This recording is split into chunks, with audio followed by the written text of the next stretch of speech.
Hello, dear students. We are learning Science and Technology Part 1, Class 10, Chapter number 3, Chemical Reactions and Equations. Students, in last video, we have studied the four main types of chemical reactions. The very first type is combination reaction, number second is decomposition reaction, number third one is displacement reaction, and fourth is double displacement reaction. So these are the four main types of chemical reactions. In today's video we are going to study exothermic and endothermic reactions. These two reactions are not in the main types of chemical reactions. पहा विद्यार्थी मित्रांनो, मागच्या वेळी ज्या four main types of chemical रिॲक्शन्सच्या ज्या study केलेल्या होत्या त्याच्यामध्ये ह्या टू टाईप्स येत नाही आहेत. ओके, ह्या टाईप्स आहेत केमिकल रिॲक्शनच्या, पण मेन टाईप्समध्ये नाही आहेत ह्या. ओके, जर एक्झाममध्ये तुम्हाला क्वेश्चन विचार the types of chemical reactions, तर त्याच्यामध्ये ह्या टाईप्स नाहीत येत. त्या फोर टाईप्स की जे आपण लास्ट टाईम स्टडी केलेल्या आहेत त्या येतात. Okay, now let us study what is meant by endothermic reaction and exothermic reaction. In the picture you can see there are two pictures. In the first picture exothermic reaction is shown and in the second picture endothermic reaction shown. So in the first exothermic reaction, exo means to given out. Okay, exo म्हणजे बाहेर येईल, बाहेर सोडणे, आणि thermal म्हणजे heat. तर the reaction in which heat is given out that is called as exothermic reaction. आता इथे हीट बाहेर सोडताना तुम्हाला फायर जेव्हा आहे, फायर म्हणजे काय, तर म्हणजे कुठे जर समजा आग किंवा फायर कॅप्चर झालेली असेल तर तेव्हा तिथे काय होतं, हीट आपल्याला तिथे गरम लागतं ना, म्हणजे उष्णता बाहेर पडते, हीट इज गिवन आउट. आणि सेकंड पिक्चरमध्ये endothermic reaction, endo means internal, heat is absorbed. इथे स्नोमॅन शो केलेला आहे, दाखवलेला आहे, and he is absorbing heat from the surroundings. Okay,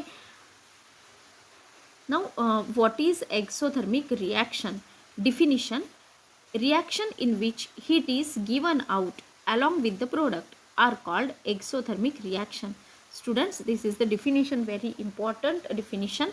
Reaction in which heat is given out. Okay, अशी reaction की ज्याच्यामध्ये हीट बाहेर टाकली जाते आणि ती प्रोडक्टमधून बाहेर टाकली जाते. Okay, heat is given out from the product. Okay, that is called as exothermic reaction. Example is burning of Coal.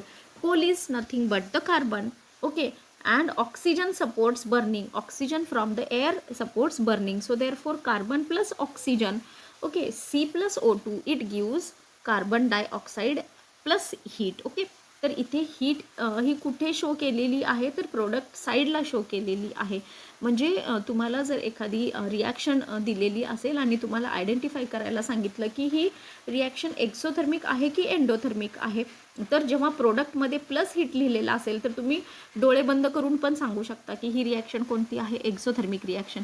पण कधीकधी रिॲक्टंट साईडला प्लस हीट लिहिलेलं असतं तेव्हा ती एंडोथर्मिक असते. ओके, म्हणजे रिॲक्शन घडून येताना जर हीट काय असेल, ॲड झालेली असेल तर एंडोथर्मिक, आणि हीट जेव्हा बाहेर सोडली जाते प्रोडक्ट साईडला तेव्हा ती एक्सोथर्मिक रिॲक्शन असते. Okay, what is endothermic reaction? The reaction in which heat is absorbed are known as endothermic reaction. Okay, की अशी रिॲक्शन की ज्याच्यामध्ये हीट ही ॲब्झॉर्ब केली जाते त्याला आपण एंडोथर्मिक रिॲक्शन असं म्हणतो. Now here example is calcium carbonate. इथे एक्झाम्पल आपण घेतलेलं आहे कॅल्शियम कार्बोनेट, CaCO3. जर ह्या कॅल्शियम कार्बोनेटला आपण हीट केलं तर याच्यामधून calcium carbonate will be break down into two substances, that is calcium oxide plus carbon dioxide. Two products are formed. Okay, म्हणजे अशी रिॲक्शन की ज्याच्यामध्ये हीट ॲब्झॉर्ब केली जाते किंवा एखादी रिॲक्शन घडून येण्यासाठी त्याला हीट करावं लागतं, उष्णता द्यावी लागते. ओके, तर अशी रिॲक्शन म्हणजे आहे endothermic reaction. Okay, in your textbook page number 38, endothermic and exothermic processes and reactions. आता इथे पण तुम्हाला सांगितलेलं आहे एंडोथर्मिक रिॲक्शन आणि एक्सोथर्मिक रिॲक्शन. पण इथे heat is absorbed and given away. Okay, in various processes. Okay, वेगवेगळ्या प्रोसेसेसमध्ये कधी हीट घेतली जाते, कधी हीट सोडली जाते, and that reactions are nothing but the endothermic and exothermic. So what is actually endothermic reaction? Heat from outside is absorbed during some physical changes. For example melting of ice. आईसला आपण melt केलं तर काय होतं, आईसचं conversion हे कशामध्ये होतं, वॉटरमध्ये होतं. ओके, तर ही कोणती रिॲक्शन आहे, तर एंडोथर्मिक रिॲक्शन. किंवा dissolution of potassium nitrate in water, KMnO4चं डिझोल्युशन वॉटरमध्ये. तर इथे पण काय होतं, heat is taken. Okay, heat is म्हणजे काय होते इथे, ॲब्सॉर्ब्ड. म्हणजे अशा रिॲक्शन्समध्ये जिथे हीट ॲब्सॉर्ब होते, therefore these are endothermic processes. ह्या एंडोथर्मिक प्रोसेसेस आहेत की जिथे हीट ॲब्सॉर्ब केली जाते. एक्झाम्पल्स तुम्ही लक्षात ठेवा. On the other hand, heat is given away. Okay, the reaction in which heat is given away during some physical changes. For example formation of ice from water. Okay, वॉटरपासून ice तयार होण्याची प्रक्रिया. Then second is dissolution of sodium hydroxide in water. NaOH, sodium hydroxide वॉटरमध्ये जेव्हा dissolve होतं. Okay, at that time what happens, heat is given out. Therefore these are exothermic processes. Okay, so in the process of dilution of concentrated sulfuric acid with water, very large amount of heat is liberated. पण students इथे examples दिलेले आहेत, बरेचसे examples तुम्हाला इथे study करायला मिळत आहेत. डायल्यूट कॉन्सन्ट्रेटेड सल्फ्युरिक ॲसिड म्हणजे H2SO4 जेव्हा आपण वॉटरमध्ये ॲड करू तेव्हा काय होतं, तिथे लार्ज अमाऊंट ऑफ हीट बाहेर पडते आणि हीट बाहेर पडली म्हणजे exothermic reaction, heat is liberated. Okay, water gets evaporated instantaneously if it is poured into the concentrated sulfuric acid. आता इथे सल्फ्युरिक ॲसिड आणि वॉटरची रिॲक्शन एक्सप्लेन केलेली आहे, तर ती तुम्ही रीड करू शकता. Okay, now students, we have studied what is endothermic reaction and what is exothermic reactions. So whatever reactions we can see in our surroundings or in laboratories, they can be endothermic reactions, they may be endothermic reactions or exothermic reactions. Okay, त्या endothermic काही reactions असू शकतात, काही exothermic असू शकतात. Okay, during exothermic chemical reaction heat is given out. हे लक्षात ठेवा, डिफिनिशन आहे ही.